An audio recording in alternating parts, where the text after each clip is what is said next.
말씀을 시작하도록 하겠습니다. 저는 한 몇 년 전까지 주택에서 살았습니다.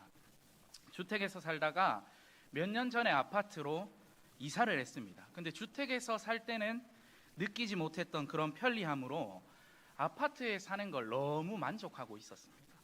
그런데 몇 년이 지나가다가 보니까 아파트에 무슨 문제가 있었냐면 저희 아파트 특징이 너무 주차하기가 힘들었다는 거예요. 그래서 주차 때문에 아파트에 사는 것조차도 제가 불만을 하고 있는 모습을 발견했습니다. 그런 생각을 하면서 제가 아파트 올 때만 해도 너무 감사하고 행복했는데 얼마 가지 못해서 불평불만하는 제 모습을 발견했던 것 같습니다. 사랑하는 우리 성도님들, 요즘 사회는 감사하는 마음이 점점 사라지고 있는 그런 정말 안타까운 시대를 살아가고 있습니다. 옛날 같으면 눈물을 글썽거리면서 감사해야 하는 일도 요즘은 그러려니 합니다. 왜 그렇습니까? 그것이 당연하다고 느껴지기 때문인 것 같습니다. 내가 마땅히 받을 것을 받고 있는 것 같고 누릴 것을 누린다고 생각하니까 우리가 무엇을 감사할 수 있겠냐라는 겁니다. 우리 성도님도 혹시 감사 노트 잘 적고 계십니까? 우리 담임 목사님 매주 말씀하시는데 감사 노트 잘 적고 계십니까? 저는 이 설교를 준비하면서 감사 노트에 이렇게 적었습니다. 하나님, 편안한 집에 특별히 아파트에 살게 해주셔서 감사합니다. 이렇게 적었습니다. 저는. 이런 말도 있습니다. 하나님께서는 두 곳에 머무신다. 하나는 하늘나라이고 한 곳은 감사하는 사람의 마음이다. 이런 말이 있습니다. 성도님들, 지금 얼마나 감사하며 살고 계십니까? 사랑하는 성도님들, 하나님께서 우리 인간에게 감사라는 걸 명령하셨는데, 명령하신 이유는 감사가 우리 인간이 하는 자연스러운 행동이 아니기 때문이란 걸 알 수 있습니다. 그렇지 않습니까? 인간 스스로는 감사를 만들어내지 못합니다. 사업이 어려우면 사업이 잘 되게 해달라고 기도하고, 몸이 병들면 고쳐달라고 기도하는데, 주신 복을 놓고는 우리가 하나님 감사합니다 이렇게 고백하는 게 대단히 어려운 게 우리 인간의 모습인 것 같습니다. 그런데 이런 인간이 감사할 때가 있습니다. 언제일까요?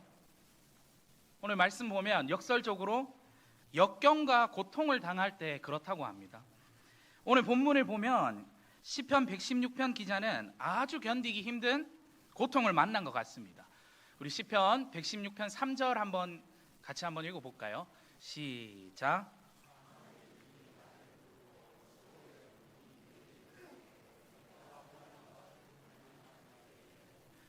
시편 저자가 어떤 고통에 있었는지는 우리는 본문만 놓고는 구체적으로 알 수 있는 것이 없는 것 같습니다. 그런데 이 고통이 얼마나 컸는지는 짐작해 볼 수 있습니다. 너무 괴로워서 몸부림을 치면 칠수록 사망의 고통이 자기의 목을 재어왔다고 오늘 성경은 얘기합니다. 사망의 줄이란 더 이상 아무것도 바랄 것이 없는, 어떻게 해도 움직일 곳이 없고 모든 희망이 사라져 있는 그런 절망적인 상황을 말합니다. 동시에 또 뭐라고 얘기하냐면 수올의 고통을 당했다고 이야기합니다. 수올은 어떤 곳입니까? 하나님의 은혜가 완전히 제거된 곳 아닙니까? 어떤 자비의 한 줄기 빛조차도 비춰지지 않는 깜깜한 곳인 것 같습니다. 이럴 때 그리스도인들이 느끼는 공통적인 감정이 있습니다. 무엇이냐면 시련의 시간에 하나님께서 자신을 버리셨을까 봐, 내가 이 고통당하고 환난당하는 것이 하나님이 나를 버린 것 아닌지를 걱정하고 두려워합니다. 하지만 오늘 시편을 잘 보시면 놀라운 반전이 있습니다. 시편 기자는 이 엄청난 고통을 겪었지만 이 고난을 겪고 나서 무엇이라고 고백하냐면 116편 12절에서 14절입니다. 같이 한번 읽겠습니다. 시작. 무엇으로 보답할까?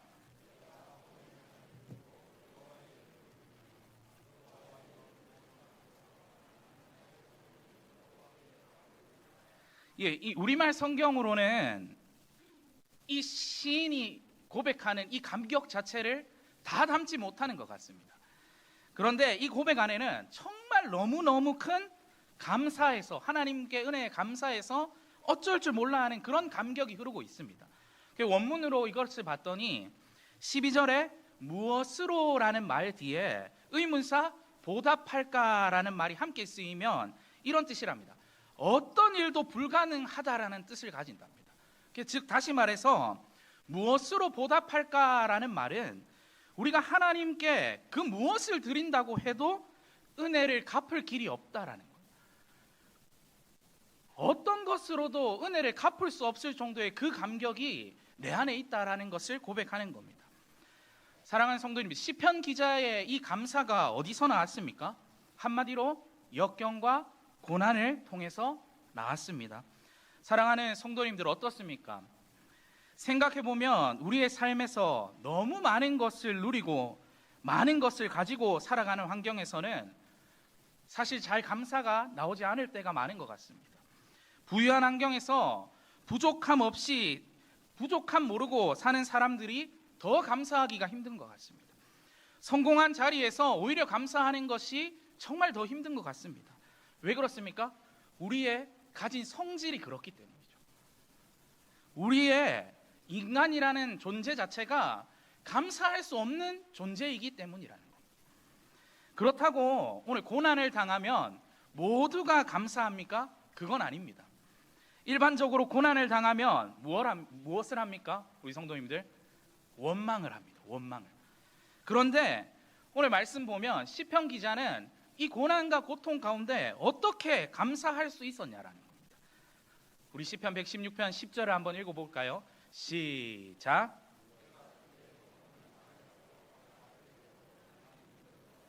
이 구절이 핵심인데 무슨 말이냐면 고통 가운데도 내가 하나님 신뢰하기를, 하나님 의지하기를 그치지 않았다는 거예요.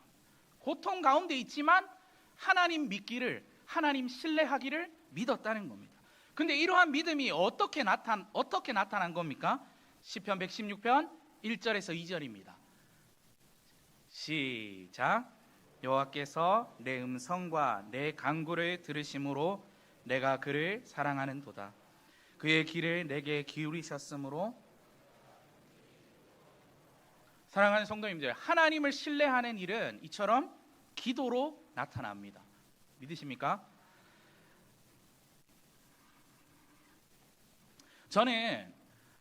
저도 저가 복을 받기를 날마다 기도하거든요. 그런데 저에게 은혜와 복 주시기를 기도하지만 정말 환난이 없는 그곳에서, 환난의 무풍지대에서 내가 고통 하나 없고 더 이상 하나님을 찾을 필요가 없을 정도로 많은 복을 주시길 원하지 않습니다. 저는 그렇게 왜 그럴까요? 제가 그렇게 많은 복을 누리면 저의 생활에 기도가 사라질 것을 알고 있기 때문이죠. 제가 그런 인간이거든요. 제가 그런 사람이란 걸 너무나 잘 알고 있기 때문입니다. 사랑하는 성도님들, 오늘 반드시 우리가 기억해야 될 것은 그리스도인에게 가장 큰 위기이자 비극은 무엇입니까? 내가 처한 상황의 어려움입니까? 내 처지의 곤란 아닙니까? 그것이 아닙니다. 그리스도인에게 가장 큰 위기와 큰 비극은 기도하게 되지 않는 환경, 하나님을 바라보지 못하게 되는 그 환경임을 우리는 꼭 기억하셔야 됩니다. 아멘. 그럼 기도는 보통 언제 하게 됩니까? 고통이 올 때 합니다. 시편 저자가 고통 가운데 그래도 끝내 하나님께 감사드릴 수 있었던 이유는 환난 중에도 기도했기 때문입니다. 환난 중에 어떻게 기도했습니까? 116편 8절입니다. 시작.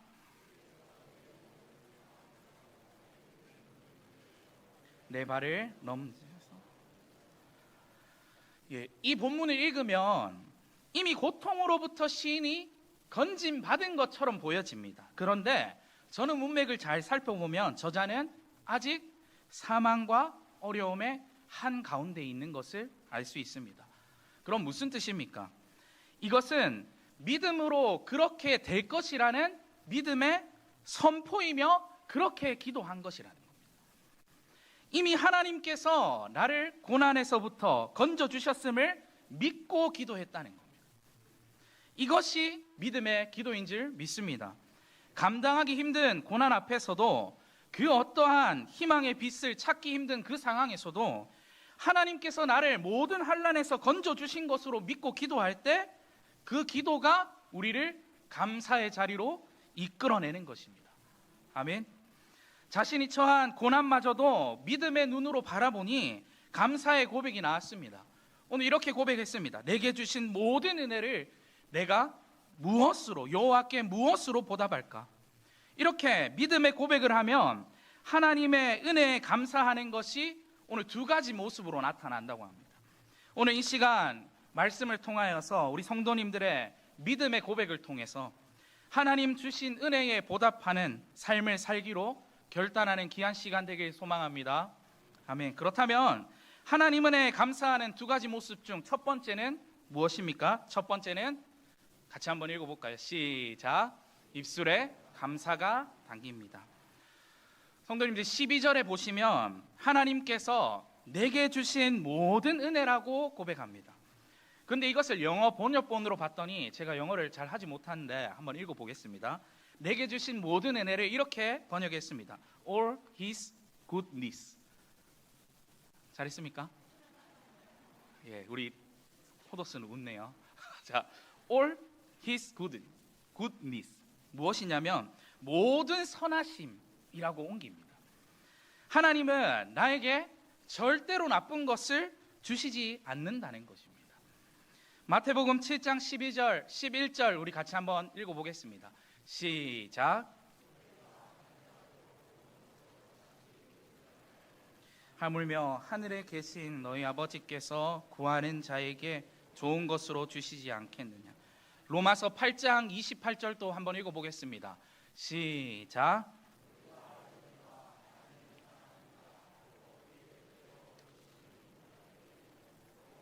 합력하여 선을 이루니라. 아멘. 내가 고난을 당할 때 지금은 견디기 힘들고 어렵지만, 그리고 나를 불행에 빠뜨리고 실패하는 듯 보이지만, 나에게 주어진 모든 것이 하나님에게서 왔다면, 내가 볼 때 지금 당장은 악하고 아무 유익이 없는 것처럼 보여도 결국 어떻게 된다는 것입니까? 나에게 선이 되게 해주신다는 겁니다. 산 증인이 지금 이 강단에 서 있잖아요. 서 있지 않습니다. 사랑하는 성도님들, 혹시 지금 시련 속에 힘들어하는 성도님들 계십니까? 고난 가운데서도 우리 입술로 외치길 바랍니다. 하나님은 나를 사랑하시기 때문에 나에게 가장 좋은 것을 주시는 분입니다. 또 이렇게 고백합시다. 이 고난은, 이 역경은 하나님께서 나에게 주시는 유익한 유익의 가정입니다. 떡을 달라고 했는데 혹시 하나님께서 돌을 주셨습니까? 그렇다면 돌을 들고 이렇게 한번 고백합시다. 하나님, 떡을 주셔서 감사합니다. 이렇게 고백해야 되는 겁니다. 탤런트 김혜자 씨를 다 알고 계십니까? 이 김혜자 씨가 서울 남부교도소에서 수감자를 대상으로 강연을 한 적이 있답니다. 그때 자기가 경험한 걸 이야기하면서 1년 반 동안 감사 노트에 1000여 가지 감사거리를 적었는데 이렇게 고백했습니다. 다 쓰고 보니 세상을 보는 눈이 달라져 있더라 라고 고백했습니다. 그래서 이분이 수감소에 가서 여러분들도 이것을 한번 해보라면서 수감자들에게 노트 1000권을 선물했답니다. 이때부터 수감자들이 감사일기를 쓰면서 놀라운 역사가 일어났습니다. 징역 10년을 받은 장기수인데 늘 원망과 불평이 가득해서 교도관들도 긴장하게 만드는 한 사람이 있었습니다. 이 사람에게 노트를 처음 주었는데 이 사람이 뭐라고 처음에 얘기했을 것 같습니까? 내가 지금 감사할 게 어디 있느냐? 지금 나에게 장난하는 거냐? 이렇게 하며 고백했습니다. 옆에 동료가 그래서 권했답니다. 그러지 말고 한 개만 써보라. 그렇게 얘기했더니 노트를 받아가지고 가만히 있었답니다. 처음에는 거창하고 대단한 것을 써야 한다는 생각에 적지 못했는데, 그러다가 이 장기수에게 문득 생각난 게 뭐였냐면, 오늘 간수가 나를 번호로 부르지 않고 내 이름을 불러줘서 감사하다. 이렇게 적었다. 근데 희한하게 이렇게 쓰고 나니까 자꾸 감사할 일이 생겼다는 겁니다. 이 장기수가 자려고 누웠는데 그 감옥의 창문으로 달이 착 보이더랍니다. 그게 너무너무 감사해서 잠이 오지 않아 갑자기 일어나서 감사 노트에 이렇게 썼답니다. 창문 한기퉁이로 달을 볼 수 있어서 감사하다. 이렇게 적었다. 사랑하는 성도님들, 이 장기수가 왜 이렇게 변했을까요? 그의 시선이 바뀌었기 때문이죠. 입술로 감사를 표현하는 것, 사랑하는 성도님들, 입술로 감사를 표현하는 것, 이것은 하나님의 은혜에 보답하는 첫걸음입니다.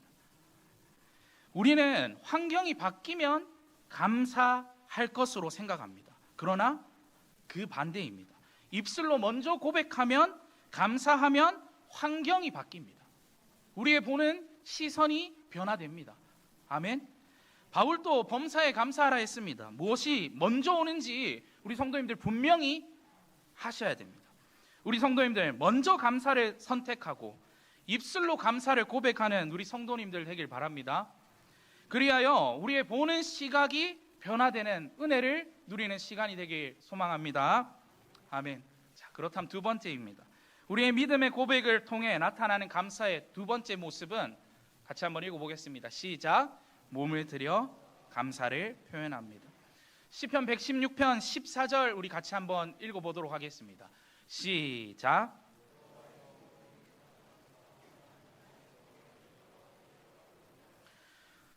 서원을 갚는다는 것은 무슨 뜻일까요? 이제 자기만 아는 이기적인 신앙생활의 그 패러다임을 벗어나서 하나님의 은혜에 보답하는 삶을 살겠다는 선언입니다. 선언. 하나님의 은혜에 보답하는 삶을 살겠다는 그 선언.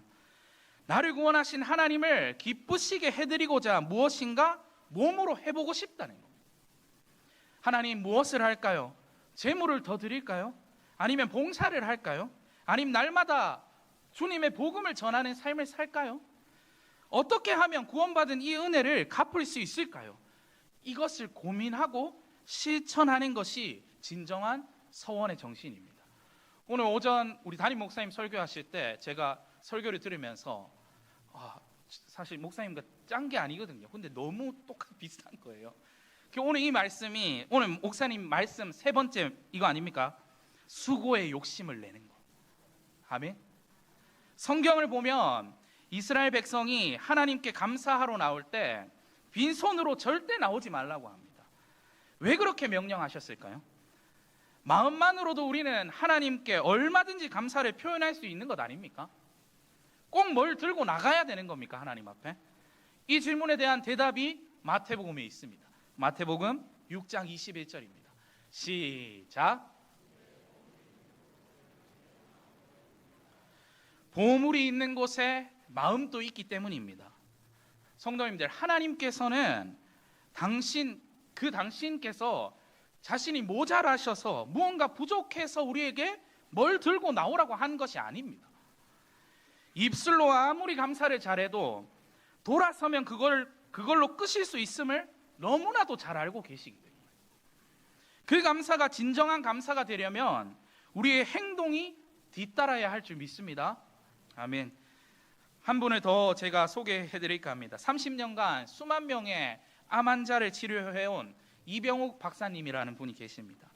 1년에 100건 이상 암 수술을 해서요, 재발이 많지 않다는 정말 명의라는 그런 평가가 나 있는 그런 의사이십니다. 이분은 본인이 하시는 그 외과 의사 일을 하면서 아주 불만이 많았답니다.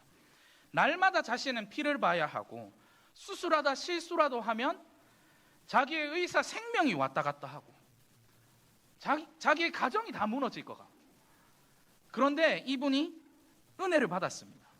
인생의 진정한 행복은 돈을 많이 벌어서 큰 집에 살고 멋진 차를 뽑아 다니면서 과시하는데 우리의 인생이 있지 않고 하나님 은혜에 보답하며 사는 데 있음을 깨달았습니다. 그래서 수술하면서 은혜에 보답하는 삶을 살아야겠다고 생각했습니다. 그러고 나니까 이 박사님이 환자를 대하는 태도가 달라졌답니다. 자기 일이 3D 업종이라고 생각했답니다. 근데 은혜를 경험하고 나니 뉴 3D 업종이 되었답니다. 드림, 다이나믹, 드라마틱. 꿈이 있다 나는. 칼을 들고 수술하고 죽은 사람을 살리는 그런 드라마틱한 나는 직업을 가지고 있는 자라. 이렇게 고백했다는 거예요. 자신이 몸으로 은혜를 보답해야겠다고 결정하고 나니 자신의 삶에 활기가 넘치더라는 거예요. 해마다 해외 의료 선교도 나간다고 합니다. 이렇게 삶으로 하나님께 감사하고 있습니다. 사랑하는 성도님들, 어디 이분들만, 그리고 오늘 성경이 말하는 이 시편 기자만 은혜를 경험한 사람입니까? 아니죠. 우리 모두 이들 못지않은 큰 은혜를 경험한 사람이자 경험하며 사는 사람들 아닙니까? 맞습니까? 그렇다면 우리도 마땅히 이 은혜에 보답하려는 고민이 있어야 되는 것 아닙니까? 대단한 일이 아니더라도 우리가 살아가는 평범한 삶 속에서 몸으로 감사할 일은 너무나 많습니다. 어떤 이들은 교사로, 어떤 이들은 성가대원으로, 식당에서 봉사로, 주차로, 청소로, 방송실에서 새가족을 섬기며 온라인 사역 등등 쓰레기를 줍는 것까지 정말 작은 일이라도 하나님께서 세우신 이 교회를 세워나가는 일에 헌신하는 것도 몸으로 하나님 은혜에 감사하는 일 아니겠습니까? 사랑하는 성도님들, 은혜를 입은 우리가 말로만 감사하는 삶이 아니라 몸으로 감사를 표현하는 우리 남은교회 성도님들이 되길 간절히 소망합니다. 아멘. 말씀을 마무리할까 합니다. 사랑하는 성도님들, 저는 오늘 말씀을 준비하면서 고통 가운데 있으면서 은혜에 감사해서 자신을 드리는 그 말씀을 보며 성경의 한 인물이 생각났습니다. 누구냐면 바로 예수님께 향유를 부은 마리아입니다. 주님께서 십자가에서 죽임을 당하시기 얼마 전 잠시 시몬의 집을 방문하실 때 마리아는 자신이 시집 갈 때 쓰려고 보관해 놓았던, 평생을 모았던 그 향유 한 옥합, 즉 자신의 전 재산을 예수님의 머리에 부었습니다. 쓸데없이 낭비한다고 제자들은 빈정대고 뭐라 했지만 예수님은 마리아의 행위를 칭찬하셨습니다. 마리아가 어떻게 그럴 수 있었던 것입니까? 이제 얼마 안 있으면 예수님께서 십자가에서 죽임당한다는 사실을 마리아는 알고 있었기 때문에 자신을 구원하려고 대신 죽으시는 이 엄청난 사랑을 깨닫고 나니 가만히 있을 수 없었다. 이 무엇으로 은혜를 보답할까? 이 마음이었다. 무언가 감사를 표현하고 싶었던 것입니다. 그래서 자신의 모든 것이라고 할 만한 향유 한 옥합을 주님의 머리에 아낌없이 부었던 것입니다. 사랑하는 성도님들, 주님은 감사할 줄 모르는 나를, 우리 인간들을 찾아오셔서 십자가 사랑을 보여주시며 진정한 사랑이 무엇인지를 가르쳐 주셨습니다. 우리는 그 사랑을, 그 은혜를 받은 사람들입니다. 아멘이십니까? 그러면 이제 어떻게 살아가시겠습니까? 주님의 한량없는 은혜와 주님의 그 한량없는 사랑을 받은 우리가 그 은혜를 어떻게 보답하며 살아가시겠습니까? 하나님 은혜에 감사합시다. 그리고 은혜에 보답하는 삶을 삽시다. 우리의 입술로 고난 중에도 감사하고 우리의 몸으로 감사를 드립시다. 감사하는 마음, 감사하는 입술, 감사하는 손길 위에 하나님께서 더 큰 은혜를 부어주실 줄 믿습니다. 아멘. 사랑하는 성도님들, 오늘 말씀 들으시면서 혹시 무엇이 생각나셨습니까? 무엇이 생각나셨습니까? 뭐 생각나신 거 없으십니까? 저는 오늘 말씀을 준비하면서 2024년 남은교회 비전이 계속해서 생각났습니다. 감사를 선택하고 감사를 표현하라. 아멘. 우리는 은혜를 받은 자이기 때문에 믿음으로 고백해야 돼요. 감사를 선택합시다. 감사를 표현합시다. 상황과 처지와 환경을 넘어 일하시는 그 하나님을 믿음으로 고백합시다. 은혜를 경험한 자가, 은혜를 아는 자가, 그 은혜를 받은 자가 하나님께 보답하는 길은 무슨 삶뿐입니까? 감사하는 삶뿐입니다. 아멘. 우리 모든 성도님들께서 감사로 하나님 앞에 은혜를 보답하는 자 되길 소망합니다. 아멘.